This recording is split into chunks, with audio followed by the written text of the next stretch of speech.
বাংলার মাটিতে ভাবে যে এই লড়াইটা আমাদের লড়াই, যারা মঞ্চে আছে, আর তাদের এই লড়াইটা নয়, তবে তারাও কিন্তু বাংলার শত্রু।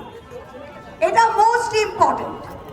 আমি প্রথমে একটু ছোট করে বলি, কারণ এই এসআইআর জিনিসটা এমন একটা জায়গায় এসে পড়েছে যে আমি আমার মা, বাবা, দাদু, দিদা, তাদের হয়তো নাম কাটা গেছে, কিন্তু তাদের যদি বলি যে এসআইআর জিনিসটা কি, সাধারণ মানুষ, শিক্ষিত মানুষও পুরো জিনিসটা গ্রাস্প করতে পারছে না। নির্বাচন কমিশন বিজেপির হাতে হাত মিলিয়ে অর্ধেক গেমটা এখানেই খেলেছে। যে বুদ্ধিজীবী সমাজ, এডুকেটেড ছেলেমেয়েরাও আজকে এসআইআর এর পুরো পরিকল্পিত এই গেমটা, এই চক্রান্তটা ধরতে পারছে না। এসআইআর জিনিসটা কি? বিশেষ নিবিড় সংশোধন।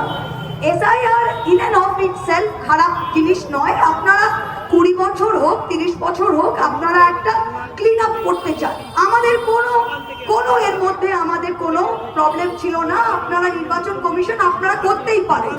লাস্ট রোল 2002-এ হয়েছিল, কিন্তু বিহারের পরে যখন বাংলার নির্বাচনের খালি 4 থেকে 5 মাস আছে, যেই জিনিসটা আপনাকে করতে 2 বছর লাগবে, বাড়ি বাড়ি গিয়ে চেক করা প্রত্যেকটা ভোটারকে, সেটা আপনি 4 মাসে বা 3 মাসে করতে পারেন না। আপনি কেন করলেন? কারণ নির্বাচন কমিশনকে প্রথমেই একটা ম্যান্ডেট দেওয়া হয়েছে कि बंगाल में 1.5 से 2 करोड़ वोटर ये घुसपैठिया है, ये बाहर से है, इसको काटना पड़ेगा। ममता घुसपैठिया के बल पे जीत